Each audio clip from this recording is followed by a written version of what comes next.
In terms of the Washington Spirit, it was reported back in early August, we'll say around the 10th or so, that former head coach Richie Burke had stepped down from the head coaching role with the Spirit due to health concerns.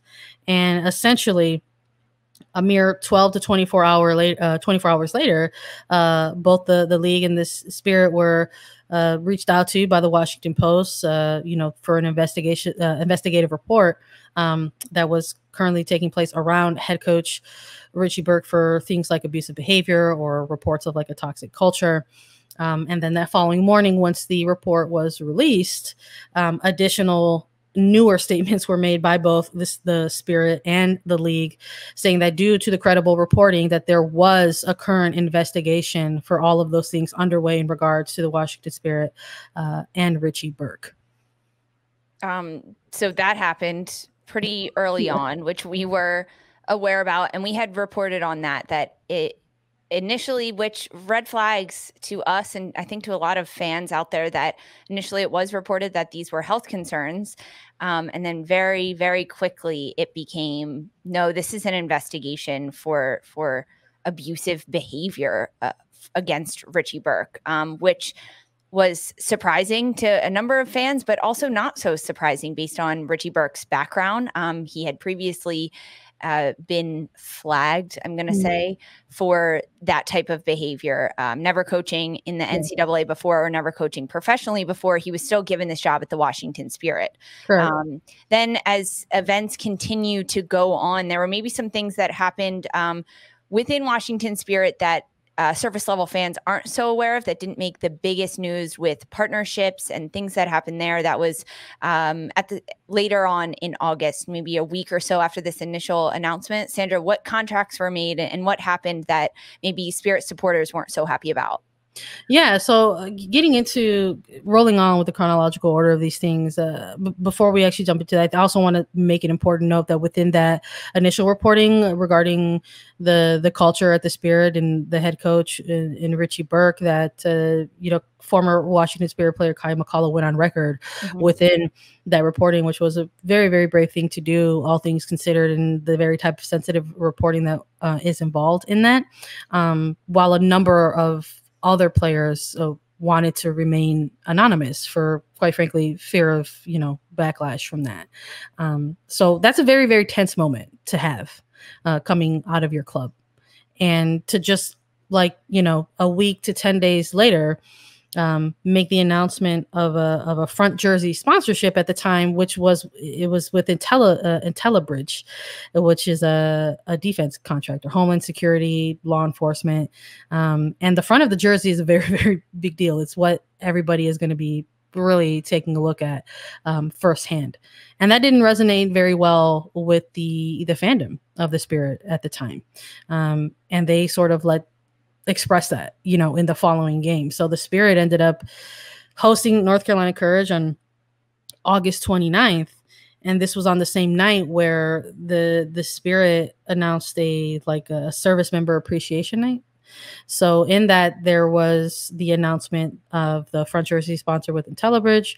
There was the announcement that they were going to pay homage specifically to a former General Michael Hayden of the U.S. Air Force, that he used to serve as the NSA chief and CIA director and oversaw many, many things. And a lot of the response from the fandom to that was not positive. There were fans who were reacting to that, talking about how the club was making a choice and that they were deliberately choosing to honor what they considered, a war criminal who elevated violent, dangerous, things. And so it was not something that resonated well with the fandom. So on the surface level, it's like, oh, hey, here's a front jersey sponsor, here's some money.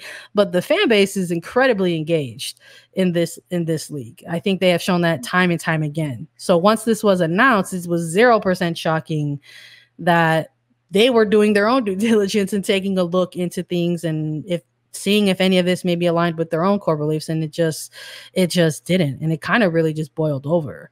It did at that point. So this was the August 29th game hosted by the Washington Spirit against North Carolina Courage. And this is when we first saw the outward support of the supporters group for Washington Spirit. And we saw a big banner sign in the stadium saying, "Sell the team, Steve." And that sign went viral on social media, and people saw it and people heard it. So is that sign in reaction to the Richie Burke investigation, or the contract partnership, or honoring a general at the game? There's a lot of things undergoing there, but it all really surfaced at the same time. So the sign, "Sell the team, Steve," came from the Rose Room Collective, the supporter group for the Spirit and DC United, which are a collective of intersectional POC soccer supporters who put up that sign, Sandra. So what is the sign in reaction to? I mean, it's just, I'm just going to echo what I already said. Like it's obviously at this point in terms of us going through this timeline, it's like the repetitive culmination of events, like just the failure to sort of really have your pulse on the culture of the team, and by extension it's the fandom that supports it.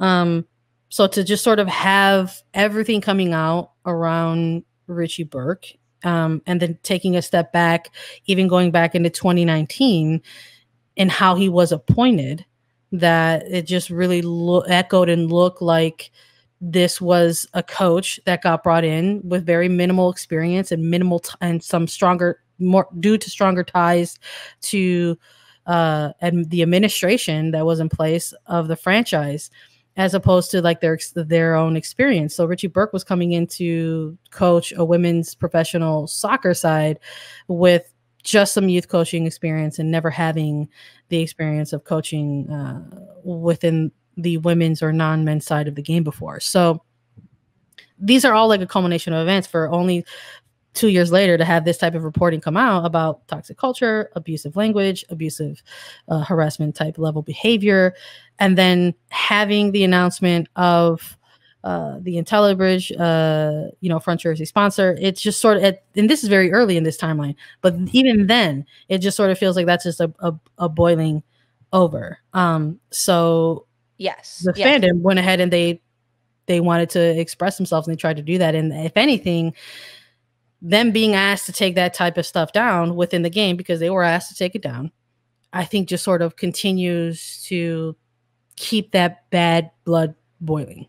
Yes. So this happened. This was the game on August 29th. As we mentioned, this was happening late in August. I'm going to keep our timeline on track here for all of our listeners. So then about a week later, not even, September 4th, the Washington Spirit versus Portland Thorns match was postponed at that point, reportedly due to 4 positive COVID cases within the Washington Spirit organization and the players. Yeah. That was tough, to sort of see that happen. We're talking about a regular season in 2021 that, coming off of a 2020, none of us were really sure was going to happen. Navigating this type of stuff in a pandemic still has so many unknowns, and having a regular season in 2021, a full calendar year, really, when we're looking at it, we're talking about, it was like the first time it was like a very long extended preseason for these clubs. Then there was the continuation of the Challenge Cup in a second, annual year. Then it was like, hey, here's a regular season, let's go.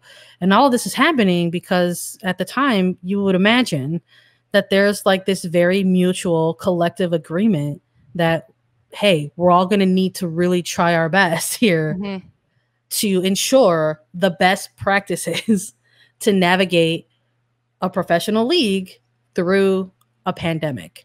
And then so to sort of see that this first game gets canceled, because that's what it was a postponement with the Thorns. Postponed. But it was due to a string of COVID positive tests. So it was about 4 that it was, I believe, reported at the time that it was 4 cases and that they had to postpone it. And there was the impression that there was going to be an eventual later date for this one, but that wasn't necessarily true. Yes. So this initially came out, and as Sandra mentioned, the league had already done this. The league back in 2020 was the first professional league to do a bubble in the Challenge Cup and have it be success with not one single person testing positive. So when this news came out with the 4 positive cases, I think people were a little disappointed, but also vaccinated people can still test positive for COVID. There are a number of factors that go into this, but as time went on, more and more information came out about this. Immediately after this initial postponement was announced, reports started surfacing about where the players may have gotten COVID or what may have happened. And it was reported that part owner Y. Michelle Kang was under investigation for hosting a dumpling making party, which is maybe where the COVID outbreak spread. Sandra, what's your intel on that situation? I don't know if I would call it intel, but I think my immediate reaction to it, honestly, was just irresponsible. Just irresponsible and really, really sad, quite frankly. It just was. I think the reaction to this reporting, which basically was a tweet from a media person who has ties to the DC area, but not necessarily the Washington Spirit. And then all of a sudden, during the biggest kind of news cycle around the club, there is apparently a very specific tweet about a very specific investor in the group. And I think the reaction to it just sort of spoke more volumes than the actual supposedly sourced information. And that so many within the soccer space were debunking this type of, reporting and, quite frankly, questioning the credibility of it. And rightfully so, because for a number of reasons, a news cycle is rapid, right? Lots of things happen, things change, new information gets presented.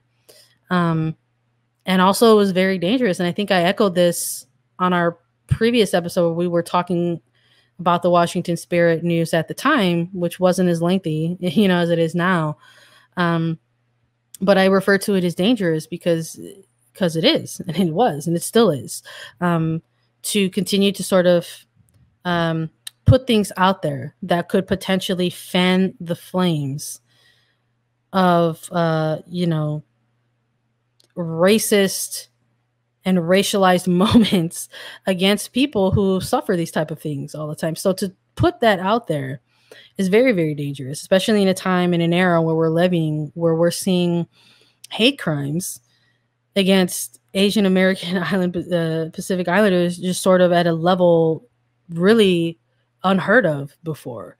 So it's dangerous to put something out there like that without doing so. That's what I refer to it as irresponsible, to just sort of be fed something as a person in media and to not do your due diligence to go and try to fact check that yourself. So to clarify, it's the not well done and the disappointment that you have is not from the dumpling making party, but instead of the reports that were made about it because they were not checked. Yeah. So if you're having like an ongoing investigation happening, and at this point you have a game that was canceled and postponed, you're going to look into the reasons why. So if you're looking into these reasons and you're just sort of throwing something like this out there, it's irresponsible to not do your due diligence behind it, is what I'm saying. I'm not saying it's irresponsible to have a dumpling making party. We're living in a time right now during the pandemic where people are having gatherings and they are trying to do so responsibly. It's irresponsible to put out something like that and not do your due diligence behind it, especially, if you're someone who is not typically within the space of providing coverage of the league.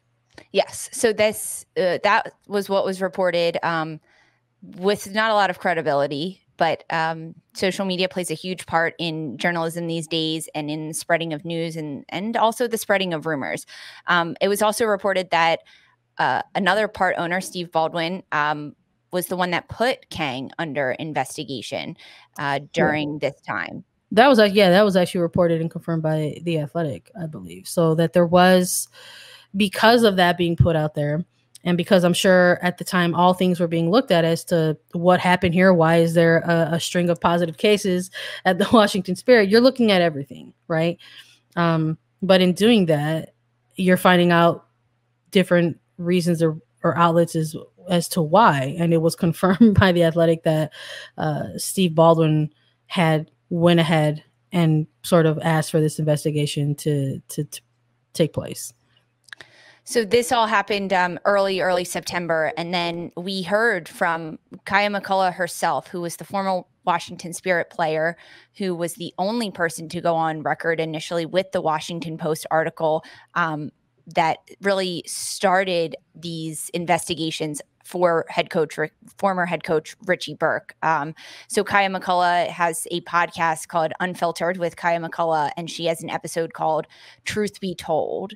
And she dives into her experiences, because in the Washington Post article, she gave some very explicit examples of what had happened. But since the article came out, McCullough had not spoken freely. She had been asked to go on podcast, asked for other interviews, and asked for articles, and she had said no. So she took her own protected space of her own podcast to use her voice to speak to her experiences. It's also a YouTube video, which you can watch her and watch her face, which I think is really powerful and moving. It's called Unfiltered with Kaya McCullough, and it's the episode is called Truth Be Told. So that came out about September 10th. Sandra, did you listen to that and watch that video at all? Yeah, absolutely. I mean, we're in an interesting time right now where not only, is it important that players feel comfortable and are given, room and time and space to share their truths and share their experiences. Yes, absolutely. But it's on the other side of that, it's also very tough. Those are also very difficult conversations. Those are tough things to hear. Mm-hmm. Especially for a player like, McCullough, whose experience is very layered. It's not just one dimensional.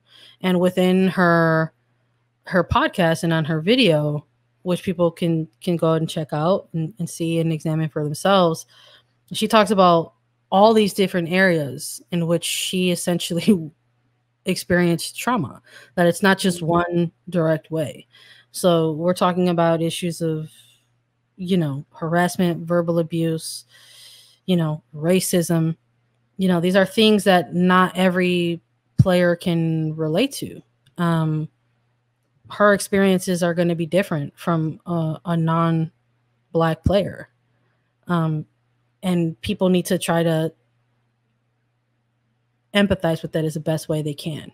And a 23-year-old, nonetheless. Yeah, Kaya McCullough, very, very young. You're talking about a player who got drafted, and then the pandemic hit, and immediately sort of found that it was not a safe place for her anymore. And she talks a lot about that. Mm-hmm. That's what soccer used to be for her. That it was something that helped her out through a lot of difficult times. And I really do want people to go on over and check that out if they're able. So I'm not going to get too into that, but they should go and check it out. But it's a very deep dive that she quite frankly didn't have to take, but she did. She had already taken the first step, speaking with the Washington Post and going on record to be a witness in that situation, and then to really open herself up even more to the vulnerability of sharing her experience. It's very, very powerful. Sticking with chronological order of all of the news that has come out of Washington Spirit, we are in the second week of September at this point, when the second match for the Washington Spirit, originally scheduled against OL Reign, is forfeited immediately from the league. It's issued a forfeit due to the Spirit's breach of medical protocol. So at this point, the Portland Thorns game is still considered a postponement due to the 4 COVID cases, yet this OL Reign game is immediately issued a forfeit. And due to that, under FIFA rules, OL Reign received a win in the schedule, 3 points, and a 3-0 win over the Spirit after this match, which did cause some uprise for Portland Thorns players and supporters, understandably, because their match was postponed, yet OL Reign received the win in this column. But at this point in the announcement, it was due to the Spirit's breach of medical protocol. And what else did we learn from that news report that came out about this forfeit? Well, I mean, we saw a lot of quick reaction to it as well. We saw more discourse. Quite frankly, that was the first thing that happened out of this, and we also learned some things. You know, the league put a name on it. They put a consequence on it. It was the first time that the league ever issued a forfeiture in its history, and they issued it to the Washington Spirit, and they issued it due to breach of medical protocol, and that was in regard to the ongoing pandemic. And then, you know, sort of like tying all these strings together, the equalizer eventually confirmed that the COVID outbreak among the Spirit was in fact due to that. It was because of breach of medical protocol, that a player essentially traveled out of market, did not quarantine after the timing of travel upon their return, and then all of a sudden you see a string of positive cases. So to sort of have all that come out, and then sort of again tying all these strings together and seeing, you know, the irresponsible tweeting that's taking place, you know, around, you know, an Asian, you know, female owner in the league, and a dumpling making party, you know, and sort of all of those things sort of somehow look uglier, you know, as more credible reporting comes out about it. So yeah, tough. Very tough. Then most recently, September 23rd, reported out of the Washington Post again, an NWSL investigation. They initially reported that the Richie Burke investigation way back in the end of August and early September. And now in late September, September 23rd, the Post again reports that they've widened the investigation to include allegations of a toxic workplace for women, according to several current and former employees. So this news initially breaking not even a month after the initial investigation happened. It seems fast, but we learned so much in the reporting that came September 23rd. Yeah, it's and it's as more concrete and credible reporting comes out, it just continues to, it's lengthy. It's lengthy, the timeline that we're going through, but it is essential and helpful to sort of hopefully eventually reach a conclusion at some point. You know, once the equalizer went ahead and confirmed the breach of medical protocol, there were additional things also being, you know, tweeted out by various reporters that was leading to this report today that, you know, at the time, president of business operations, you know, Lindsay Berens had apparently stepped away from the club. And this sort of was in light of all of the IntelliBridge sponsorship, that she was one of the few, you know, head of position type of people who had raised concerns around that sponsorships, and it sort of fell on deaf ears. She departed from the club, and like now here we are, September 23rd, reacting to this and seeing this extra report coming out of the Washington Post that multiple people have left. There are multiple women specifically have left. And that's important to note when the investigation that is occurring around the Washington Spirit is around allegations of a toxic environment and a toxic culture at the franchise and at the club level. That the fact that 40% of the female staff that were initially named on the club website have left since June is alarming. And the fact that 3 of 5 of those female department heads have left this month alone is doubly alarming. It's not healthy. And again, it just feeds more into the already bad blood that has boiled over when it comes to this particular franchise and the supporters who support it. At the end of it's not the end of the day, but at the time of this reporting out of the Post, this updated reporting out of the Post, you had the official like Washington Spirit supporters group release a statement of their own. So you have what's considered, you know, it's the official supporters group. So it's like the one group of fans who are like supposed to be the ones who are just like relentless and unmoving in their and wavering in their support of the club. But all things have their breaking point. And they also released a very, you know, worded statement that just and this is a different supporters group than the Rose Room Collective that initially put out the Sell the Team Steve sign. Correct. way earlier on August 29th. And now this group is the Spirit Squadron, who is more officially known as the team's supporters group. Yeah, they've been around since the jump, since the beginning. So we're talking about a league that's entering its 10th season next year, and that this is a supporters group that has been in place for, since the beginning. And they released the following statement: "We no longer have confidence that Steve Baldwin can effectively lead the Washington Spirit until new ownership publicly puts forth a plan that ensures a safe environment for players and staff and commits to a true vetting process for hiring qualified employees at the highest levels. We will limit our game day activities. This includes the flying of flags, chants, and the playing of drums in the supporter sections. To the players of the Washington Spirit, this is not a decision that we have come to lightly. We understand that our actions will have an immediate and adverse effect on the atmosphere we help to create in the stadium on game day. However, we cannot continue to operate as if there is not a cancer eating away at the heart and soul of this club that you play for and that we love. We have seen enough. It is past time. Sell the team, Steve." So they tweeted this today from their official account, really just, adjacent to, the updated reporting from the Washington Post about so many, women executives exiting the club. So it's very telling. I think when fans initially read this statement, and this statement calls the inside and the culture that is being harvested at Washington Spirit a cancer that is eating away at the heart.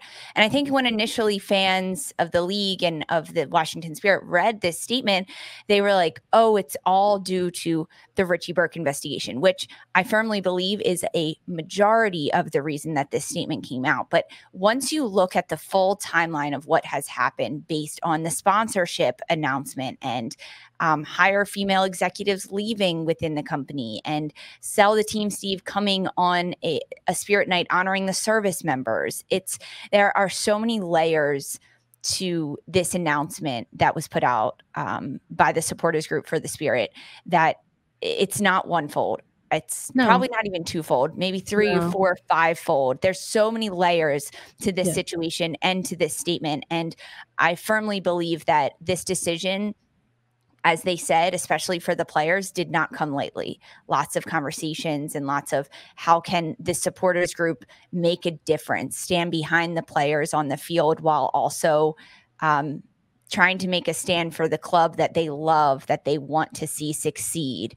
Because these supporters, they give everything to these teams and to these clubs, and they want to see them win and succeed. That's not like they're looking to burn the club to the ground by any means. In actuality, it's the opposite of that. They're looking to raise the club up so it can be the best in the league. Yeah, it's I would imagine. I mean, we just sat here and went through a chronological timeline for our listeners. So, if we did this in 20 to 30 minutes, I would imagine that the fact that this has gone on for weeks and weeks and weeks, that it was something that this official supporters group had been weighing, the option of making a move like this themselves. I mean, when you talk about, when I mention or say something like things have a boiling point, this was obviously theirs, and the fact that within their statement, they also additionally extended an apology directly to the players of the Washington Spirit. They understand the severity of that decision, the weight of that decision, and how that looks. And I think, when we're tying this and trying to connect this all together to the league, it's, I would imagine if you're the league in a year like 2021, where a lot of the conversation has been around what's considered the hardcore fan base and trying to build out and extend that and grow that. And then you sort of see what's happening with the Spirit franchise, and then seeing what's considered the hardcore fan base sort of take this stance. This has to raise concerns and to raise certain alarms, I think. Of course. And you look at this year, and this is the first year that the league, the NWSL, has put into place an anti-harassment policy. In April of 2021, that's when they announced the policy to protect the players for a safe work environment. But it only came out this year. And now all of these allegations and investigations are bubbling to the surface. So this policy, which is something that Kaya McCullough does talk about in her podcast and on her YouTube episode, but I don't think that it's well known enough among the players about what they are protected by and against in this league. So this anti-harassment policy put into place this year, how do you see it, Sandra? What is the point of it for this year? What is the hope of it moving forward? Yeah, I mean, well, I think the fact that it kind of came to light this year sort of speaks volumes. Why was something like this not in place before? But the fact of the matter is that it is here now. And you would assume that its purpose is to better the league and to be the vessel, be the vehicle, provide a service essentially for the players across the league, really by a larger extension staff across the league, to provide a safe, confidential avenue for those same players, those same staff to feel like they can come forward, and have an outlet to go to directly to the league. And we are starting to see that sort of be put into work, I think, in this. So as a policy got put into place, we're starting to see the beginnings of what the effect of that policy can be. So there's still some ongoing things that are taking place with the Washington Spirit. There aren't a ton of resolutions right now. There are investigations that are still ongoing and clearly reporting that is still happening. But ultimately, for now, that's what the anti-harassment policy in place is serving to do. It's creating these types of opportunities. And hopefully that's essentially what this is going to be looked at, that these are opportunities, as painful as they are, for the league to only grow and be better from this. So we'll see. It's a lot. We went through a lot chronologically for our listeners here. Hopefully everyone is caught up to date. Hopefully you have got some holes filled in if you've been trying to follow along